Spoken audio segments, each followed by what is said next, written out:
The next is Senator Jingo Estrada, Senate President pro tempore. Thank you, Mr. Chair. I will just waive my opening statement, but I would like just to ask one question. Are the contractors that were invited by this committee present? Are all of them present here? I think 11 responded, but only 7, according to the Director General, managed to send representatives. Why? What happened?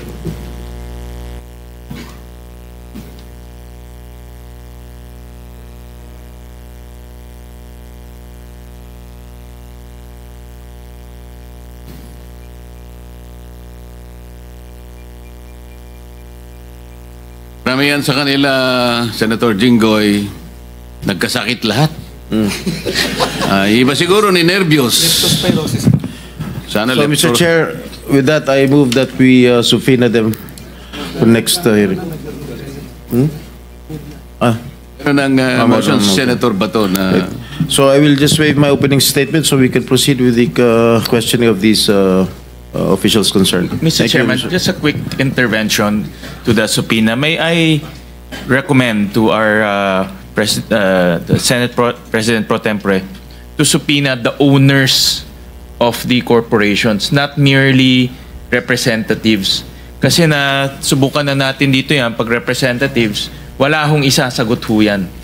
So doon po sa General Information Sheet, the Articles of Incorporation, nakasulat ho doon sino may-ari, papuntahin ho yung may-ari at saka presidenta ng kumpanya. I so move. Yes, I agree with the suggestion of Senator Gatchalian.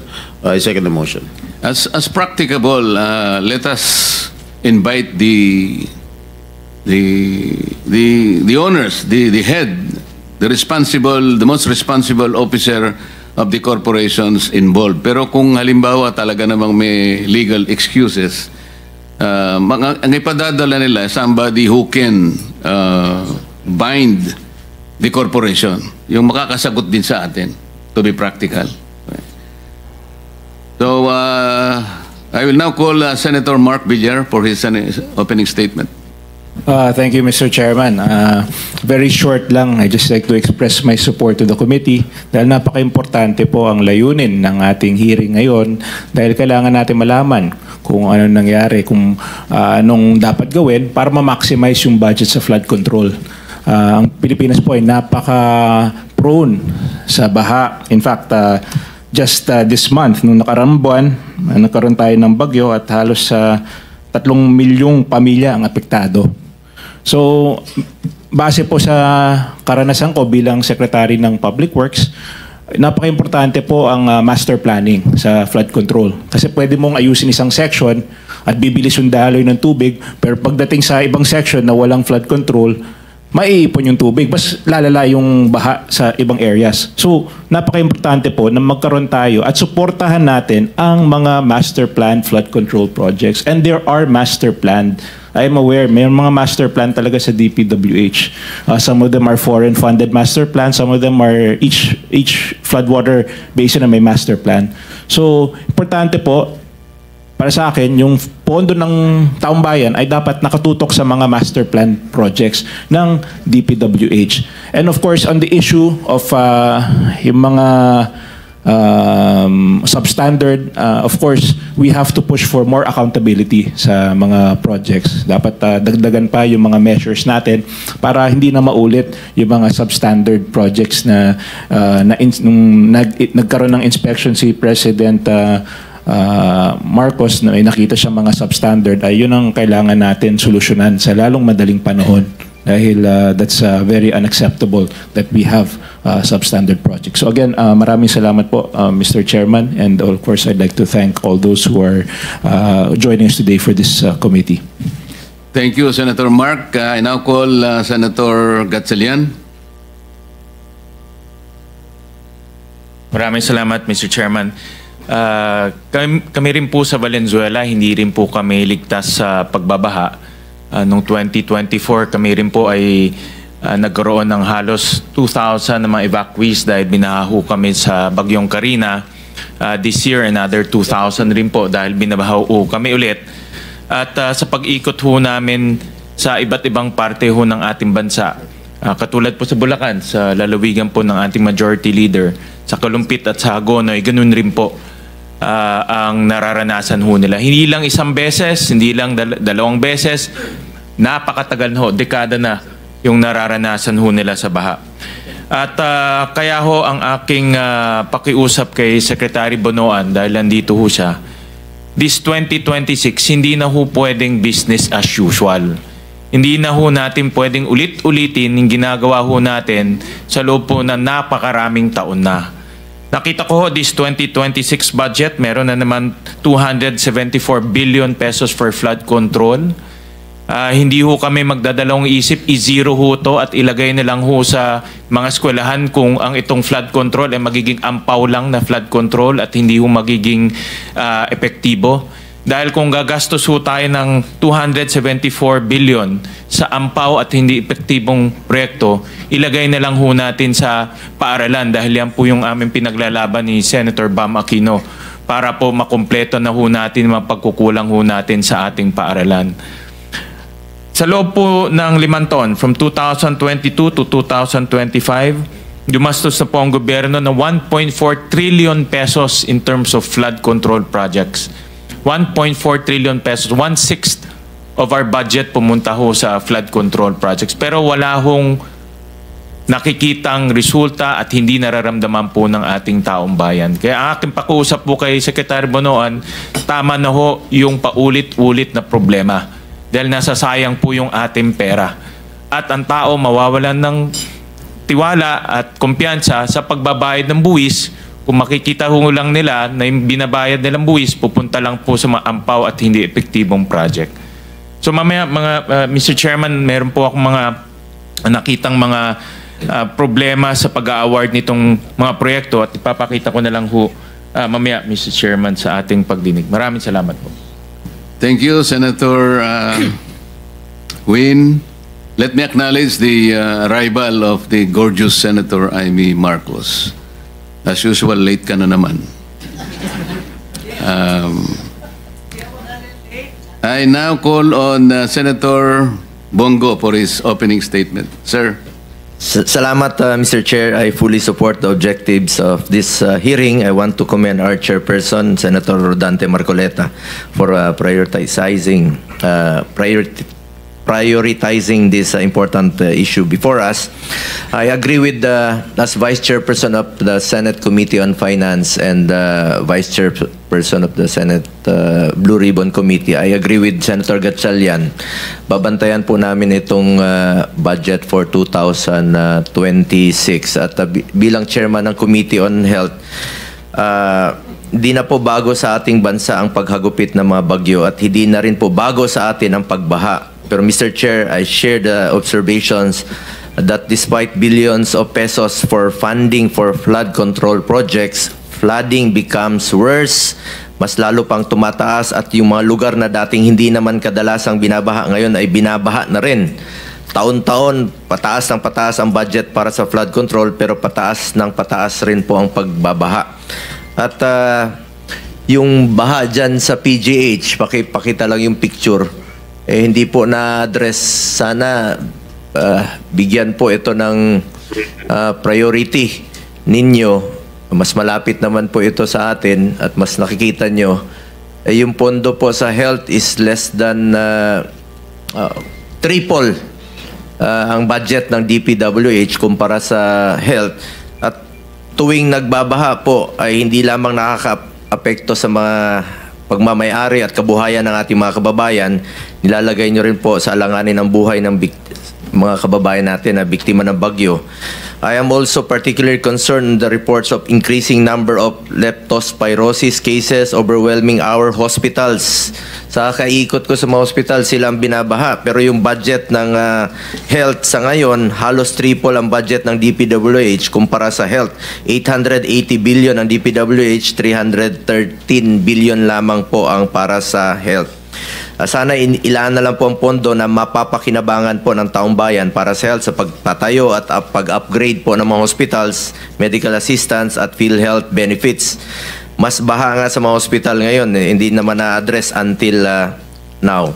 At I agree with our majority floor leader noong August 9, 2023 pa lamang ay nanawagan na tayo sa DPWH. Pakita ko lang po sa screen yung video nung hearing, no? Ito. Then, ang hinihingi lang po natin ay accomplishment report nyo dito sa mga taong ito. And can you submit to the committee a copy of your master plan for your flood control programs? At gusto nating malaman kung wala ba talagang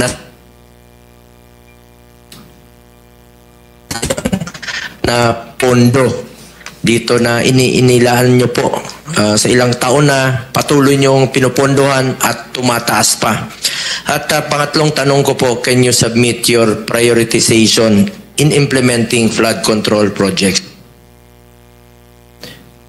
That was August of 2023. More than 2 years ago na po yan.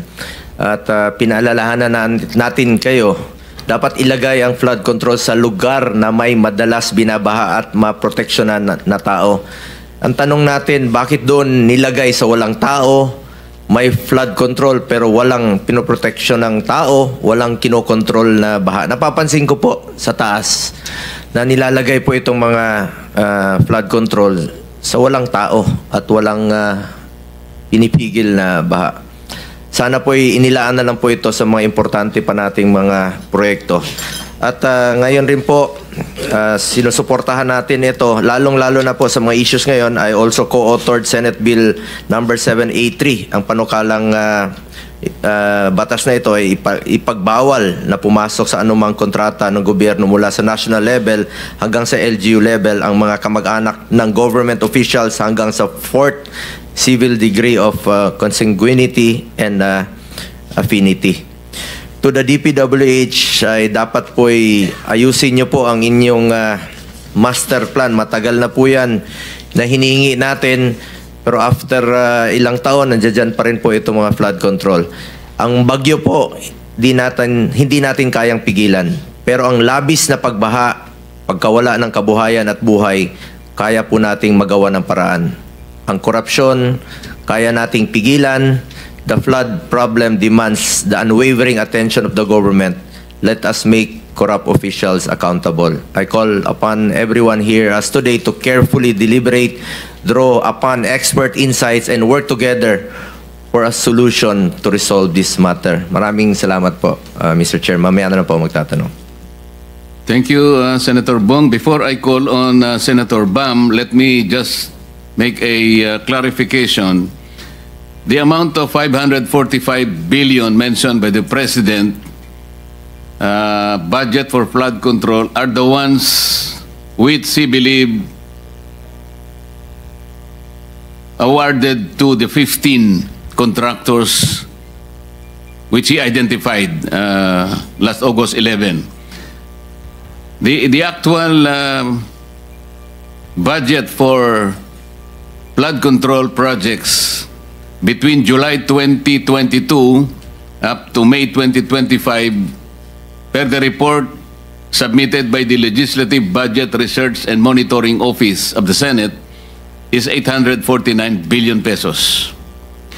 That having been clarified, I now call Senator Bam for his opening statement. Maraming salamat, Mr. Chairman. Magandang umaga sa ating lahat. Unang-una, Mr. Chairman, we support the investigation of flood control dito po sa ating bansa. Sabi ko nga nung isang araw, hindi tayo flood control, flood out of control na po yung nangyayari. 1.4 trillion, nabanggit ni Senator Gatchalian, no? In the last 15 years, paiba-iba pa po yung numero, no? Maganda rin po siguro malaman natin dito sa ating komite kung magkano nga ba talaga yung ginagastos. Ngayon po, pataas ng pataas, 800 billion na po ang nabanggit ni Chairperson Marcoleta. Maganda pong malaman natin yan. On the first day of session, nag-file rin po tayo ng resolution number 28 to investigate flood control, but this was referred to the Committee on Public Works. So I welcome this investigation. Nung panahon po ng kasagsagan ng habagat, pumunta rin po tayo sa Macabebe, sa Pampanga, at doon po tayo nakiisa sa mga kababayan po natin doon, hanggang Tuhod, hanggang Bewang, hanggang dibdib, no? Papunta pong Masantol, mula pong Makabebe, pataas ng pataas po yung tubig. Doon po sa kanila, ang sinasabi nila, kami po dito kailangan ng malaking pondo talaga, no? In fact, may JICA project, may Korean project po doon, at malaking proyekto po yun. At yung isang tanong ng mga opisyal po doon, sa mga lugar na talagang flood prone, parang kulang po yung naibibigay. Pero sa mga lugar naman na parang wala namang baha, bakit merong mga flood control? Yun siguro yung isang magandang malaman po natin. Yung isa pa, yung flood control, ano po ba talagang ibig sabihin ito? Ito ba'y dredging? Ito ba'y pagbuo ng bagong infrastruktura? Ano ba talagang ibig sabihin ng flood control para malaman rin po ng taong bayan kung bakit ganyang kalaking pera ang ginagastos ng bansa po natin kahit yung resulta naman ay parang tuloy-tuloy pa rin yung pagbaha. Nais ko lang pong dagdagan yung binanggit ni Senator Gatchalian pagdating po sa classroom. No? Marami po sa amin sumuporta dun sa hearing on classrooms. Yung kakulungan po sa classroom ay di hamak maliit pa sa flood control budget ng taong ito. Yung sinasabing 50 years to do, 50 years to accomplish, or 5 years to accomplish, sa totoo lang po, mas maliit pa yun kesa sa buong flood control budget ng isang taon. No, Mr. Chairman, yung 350 billion or 500 billion na binibigay sa flood control, mas malaki pa po yun sa kailangan natin sa lahat ng classroom na kakulungan sa ating bansa. Kaya kung dito po sa ating hearing at pagkatapos po nito sa budget ay mabawasan ang mga ghost project o mabawasan yung mga flood control na hindi naman kailangan, ako po sumasang-ayon sa Chairman of Finance na ilagay na lang ito doon po sa ating classrooms na alam nating may makikinabang kaagad. Ito pong habagat, 4,000 ang classroom ayon po sa DepEd ang naapektuhan. 732 ang nawasak, 726 yung major damage, 2,600 yung minor damage. Sa lahat po ng mga classroom na yan, ang pinaka-apektado po ang ating mga kabataan. At siguro po bilang panghuling statement, gusto ko lang pong ulitin, ang lalaki ng mga perang ito. Bilyon-bilyon, trilyon-trilyon, ang lalawak, ang lalaki, pero sa kadulo-dulo ng lahat po, pag nababaha, ang pinaka-vulnerable po sa atin, ang pinaka-naapektuhan. Mga magsasaka, mga trabahador, mga workers po natin, mga estudyante, mga kabataan, mga kababayan po natin na kailangang gumising araw-araw, magtrabaho at lusong pa rin sa baha. No? Yan po yung pinaka-apektado dito po sa problema ng baha. Kaya suportado po natin ang komite at ang investigasyon pong ito para malaman natin saan ba talaga napupunta ang bilyones na nakalagay sa flood control budget. Maraming salamat, Mr. Chairman. Thank you, Senator Bam. The last for the opening statement is Senator Amy. Yes, thank you very much. And with apologies to our chairman, inasikaso ko muna yung mga barangay at mukhang ihahabla na naman sa Korte Suprema ang kanilang eleksyon. Ganun pa man, andito ako, pinagpilitan na makahabol. Unang-una, tulad ni ex-Secretary Mark Villar, pinagpipilitan ko, alam na ni Secretary Bonongan ito, itong master plan, hindi naman tayo nag-uumpisa sa wala. Kasama po kayo noong 1978 doon sa Metro Manila Flood Control. Alam natin, noong panahon ni GMA, meron na naman kasama na naman sina Architect Palafox doon sa flood control tungkol naman sa Ondoy. Kaya't alam natin na tumataginting pa rin yung Parañaque Spillway at yung mahiwagang dredging ng Laguna de Bay na kahit kailan sa 1.4 trillion na ginagastos natin ay hindi napopondohan. Ang laki ng aking inggit sa iba't ibang bansa na kalapit natin sa climate change efforts nila na pangkalahatan ng Singapore na meron ng barrage, meron pa silang Long Island Plan at meron naman ang Malaysia, ililipat ng buo ang kanilang capital na forever flooding sa Putrajaya, bagong lungsod. Ang Indonesia, talaga naman sikat dahil sa kanilang green infrastructure, ang kanilang community building against climate change, ang kanilang river rechanneling and maintenance. Saan naman yung ating new technology, saan atin ang long-term plan? Kung sasabihin may National Flood Control Plan, parati naman na uuwi sa unprogrammed. Huwag naman tuloy ang gawin yan. Nakikita naman natin at siguro kailangan pansinin, ikalawa, ang National Flood Control Budget. nag-umpisa sa 2025 sa 368 billion, nakita naman natin sa 2026 275 billion na lamang. So ibig sabihin, ang laki ng agwat kapag hindi pa dinagdagan yung congressional insertions. Ibalik sana natin sa talagang kinakailangan natin at tunay na bigyan diin yung mga master plan. Put your money where your mouth is, ika nga. Ikatlo, ibig ko lang dagdagan yung sinabi rin ni Senator Win tungkol sa 15 na pinangalanan ng ating Pangulo ng mga kontratista sa flood control. Alam naman natin, dun sa 15 yon, siyam pangalan lamang. Iba ang business plan po nila, hindi naman sila nagpapatayo ng anuman, hindi sila nagpa-flood control. Ang tunay, siguro ang karamihan doon sa 15, nagpapaupa lamang ng lisensya. Alam naman natin yan. Hindi naman sila totoo o tapat na kontraktor, kundi talagang merong mga AAA, quadruple A na mga lisensya, tapos for a fee, pwede mong hiramin. Ika nga.